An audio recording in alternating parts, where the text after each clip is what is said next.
মাননীয় সদস্য সৈয়দ সাইদুল হক হবিগঞ্জ ৪ সম্পূরক প্রশ্ন করুন। ধন্যবাদ মাননীয় স্পিকার। মাননীয় মন্ত্রী, আমার একটা প্রশ্ন ছিল যে শপিং পলিথিন ব্যাগ 95-এ এটা আইন করে বন্ধ করা হয়, এরপরে প্রায় 20 বছর হয়ে গেছে। এখন গত সপ্তাহে আমি একটা নদী খনন করতে গিয়ে দেখলাম যে প্রায় কয়েক হাজার মন শুধু পলিথিনই হবে।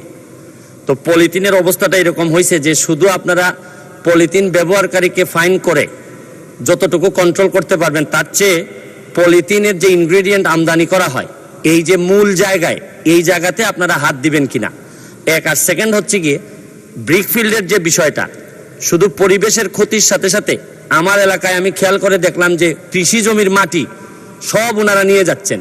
কিছুদিন হয়তো নির্বাহী ম্যাজিস্ট্রেট পাঠানো হয়, কিন্তু এটা এমনভাবে এমন জায়গায় চলে গেছে যে স্থানীয় প্রশাসন এটা কন্ট্রোল করতে পারতেছে না। আর একটা হচ্ছে কি আপনাদের পরিবেশ বিভাগের যে ছাড়পত্র, আমার বিবেচনায় আমি আমার এলাকাতে খেয়াল করে দেখি যে এই ছাড়পত্র পাওয়া সবচেয়ে সহজ হিসাবে বিবেচিত হয়, কারণ কোনোভাবে ম্যানেজ করে এই ছাড়পত্রগুলো নেওয়া যায়। এই ব্যাপারে আপনারা ব্যবস্থা গ্রহণ বা শক্তিশালী অবস্থানে যাবেন কিনা? ধন্যবাদ। ধন্যবাদ মাননীয় সদস্য। মাননীয় মন্ত্রী। মাননীয় স্পিকার, আমাদের মাননীয় সংসদ সদস্য একজন ব্যারিস্টারও, উনি একটি প্রশ্নের সুযোগে 3টি প্রশ্ন করেছেন। সুতরাং আমি খুব দ্রুত সেই 3টি প্রশ্নের জবাব দিব।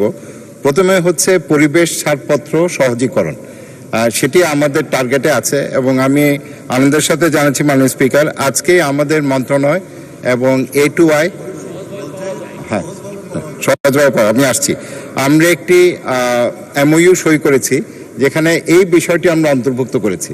আমাদের 4টি শ্রেণী আছে, সবুজ, হলুদ, কমলা এবং লাল। এবং সবুজের যে ছাড়পত্রটা আছে সেটাকে আমরা আরও কিভাবে সহজে একটা সেলফ অ্যাসেসমেন্টের মাধ্যমে করা যায় কিনা। আমি জানি এখানে অনেক অভিযোগ আছে, দীর্ঘসূত্রিতার একটা অভিযোগ আছে এবং হয়রানির অভিযোগ আছে। এই বিষয়টি আমরা দেখছি। যেহেতু আপনি ইট ভাটার যে কথাটি বললেন, আগের এক প্রশ্নের জবাবে আমি বলেছি, সুনির্দিষ্টভাবে আপনাকে আবারও তথ্যটা দিচ্ছি। বাংলাদেশে প্রতি বছর 13 কোটি মেট্রিক টন কৃষি মাটি আমরা ব্যবহার করছি এই ইট ভাটার জন্য, এবং সেটার খাদ্য নিরাপত্তার উপর একটা প্রভাব আছে।